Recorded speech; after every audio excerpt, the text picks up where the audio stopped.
நாட்டில் இருக்கக்கூடிய பஞ்சத்தின் காரணமாக யானைகளை அடித்து உணவாக உண்ணும் அளவுக்கு மக்களின் நிலைமை மாறிவிட்டது அப்படிங்கிறாங்க. அப்போ எந்த நாட்டில் அந்த மாதிரி நடந்துகிட்டு இருக்கு? இந்த மாதிரி நிலைமை இந்தியாவுக்கும் மிக விரைவில் வரப்போகுதுன்னு சொல்கிறாங்க. என்ன சொல்கிறீங்க? எல்லாமே திடுக்கிடும் தகவலாக இருக்குது. வறட்சி வந்தால் மக்கள் என்ன பண்ண போகிறாங்க? எந்த நாட்டில் யானைகள் எடுத்து கொள்கிறாங்க? Welcome to the channel. நான் உங்கள் விஷால் சரவணன். வாங்க வீடியோக்குள்ளே போகலாம்.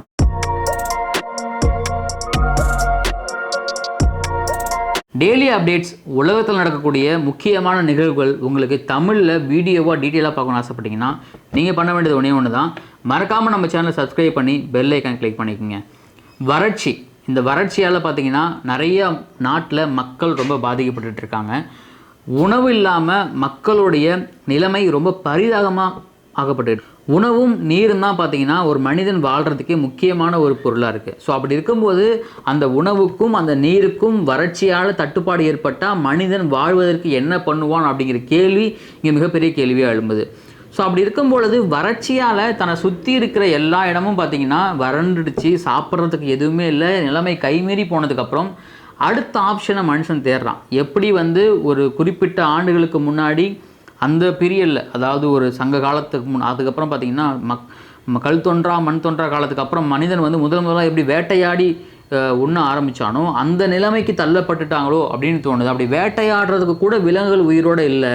ஏன்னா அந்த அளவுக்கு விலங்குகளுக்கு கூட சாப்பிட்றதுக்கு தண்ணியோ அல்லது உணவோ கிடைக்காம ரொம்ப அவங்களே இறந்து போகிற நிலைமை ஏற்படுது.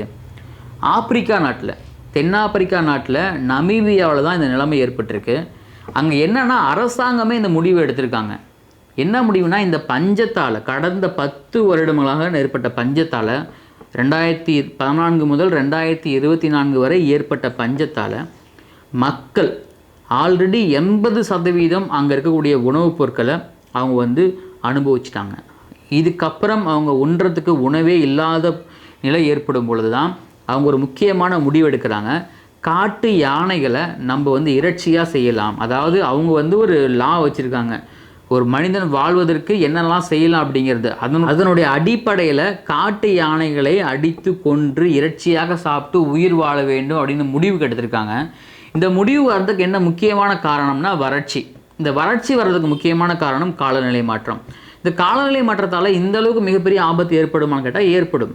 ஆல்ரெடி தென்னாப்பிரிக்கா, ஆப்பிரிக்கா போன்ற நாடுகளில் வறட்சிங்கிறது ஒரு சாதாரண விஷயங்கள் தான். ஏன்னா அவங்க நாட்டில் பார்த்திங்கன்னா அந்த கண்ட்ரீஸில் வறட்சிங்கிறது ரொம்ப கேஷுவல். அங்கே மழை பெய்யாது, விவசாயம் பண்ண முடியாது அப்படின்னு நிறைய விஷயங்கள் தொடர்ந்து பார்த்துக்கிட்டே இருக்கும்.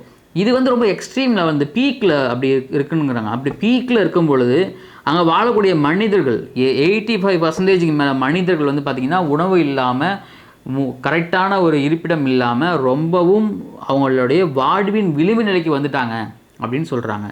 ஸோ இந்த காலநிலை மாற்றத்தால் மழைகள் தான் ஓகே, மழைகள் பெய்யல் அப்படிங்கும்போது காட்டு விலங்குகளை வேட்டையாடுறது எப்படி சரியாக இருக்கும்? அப்படி காட்டு விலங்குகளே பார்த்திங்கன்னா இடம்பெயர ஆரம்பிச்சிடும். ஒரு வறட்சி ஏற்பட்டால் இடம்பெயர ஆரம்பிச்சிடும்.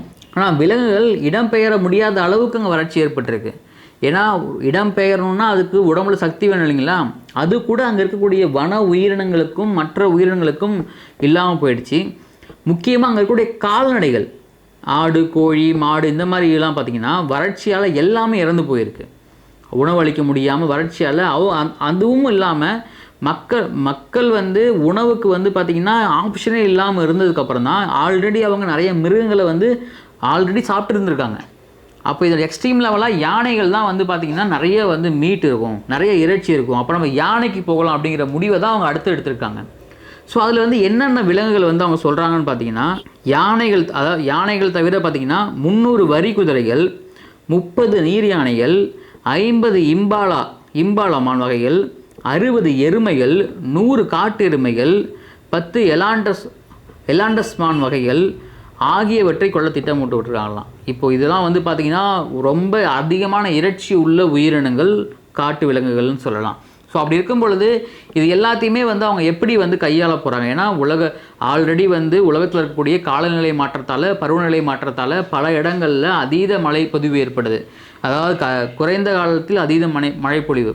ஒரு பக்கம் அப்படியே எக்ஸ்ட்ரீம் லெவலில் பார்த்திங்கன்னா வறண்ட வானிலை, அதிகமான வெப்பம், தண்ணீர் இல்லாமல் வறண்டு போய் உயிரினங்கள் எல்லாமே உயிரிழந்துக்கிட்டு இருக்குது. அப்போது இந்த மாதிரி ஒரு சிச்சுவேஷன் வரும்பொழுது எப்படி ஹேண்டில் பண்ண முடியும்னா, நம்ம இயற்கை நம்ம கையில் கண்டிப்பாக இல்லவே இல்லைன்னா சொல்ல முடியும்.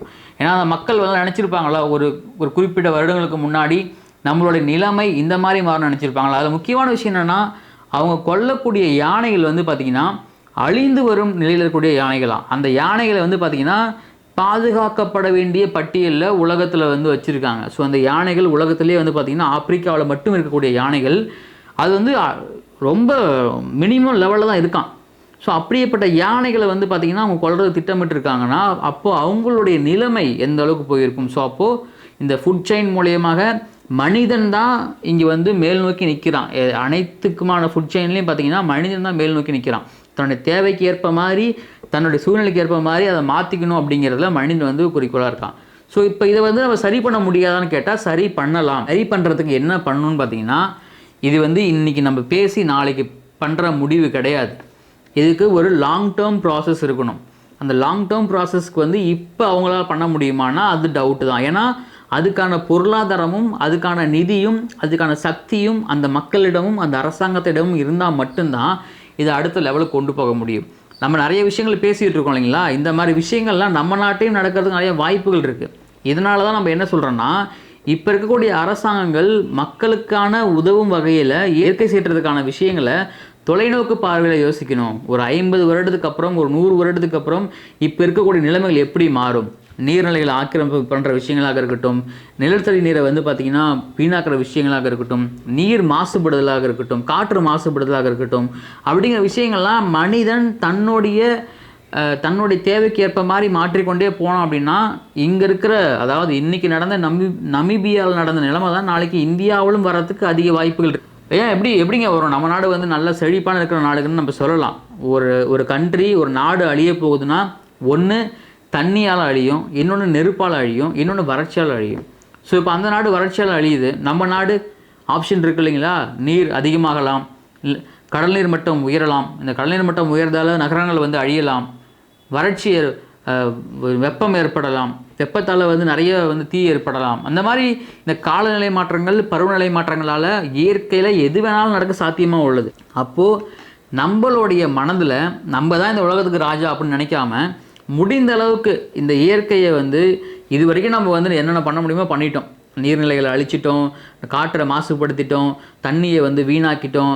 இந்த மாதிரி நிறைய இப்போதைக்கு நம்ம ஊரில் தண்ணியை வந்து முறையாக நம்ம வந்து கர்நாடகாட்ட தண்ணி கேட்டு நம்ம தொடர்ந்து சண்டை போட்டுகிட்டே இருக்கோம்.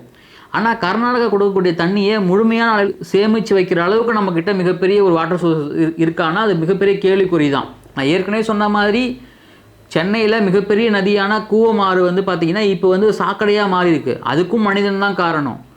ஆல்ரெடி கொசத்தலை ஆறு வந்து சாக்கடையாக மாற போகுது, அதுக்கும் மனிதன் தான் காரணம். ஸோ அப்படிலாம் இருக்கும்பொழுது நம்ம தான் இயற்கையை தப்பாக பயன்படுத்தி இயற்கையை அழித்து நம்ம வந்து எப்படியாவது வாழ்ந்துடலாம், பணம் இருந்தால் நம்ம வந்து எப்படினாலும் வாழ்ந்துடலாம் நினைக்கிறீங்க. ஆனால் அது கண்டிப்பாக நடக்காது. இயற்கை என்றைக்குமே வந்து பார்த்திங்கன்னா கோபம் கொண்டுச்சுன்னா இன்றைக்கி நமீபியாவில் இப்போ யானைகள் அடித்து சாப்பிட்றாங்க முடிவு பண்ணியிருக்காங்க. இன்னும் ஒரு சில ஆண்டுகளுக்கு அப்புறம் அந்த விலங்குகளும் அங்கே வந்து அழிந்து போகிற நிலைமை ஏற்படும். அப்போ மனிதனுடைய நிலைமை கண்டிப்பாக அழிவு தான். அப்போது அவனுடைய நிலைமை அழிவுங்கும்போது அதுக்கப்புறம் அங்கே என்ன இருக்கும்? ஒன்றுமே இருக்காது. ஒரு புல் செடி கூட இருக்காது. ஏன்னா வறட்சியில் எதுவுமே அங்கே இருக்காது. அப்போ அந்த இடத்துல வந்து மனிதர்கள் வாழ்ந்ததுக்கான ஆதாரமே இல்லாத அளவுக்கு போயிடும்.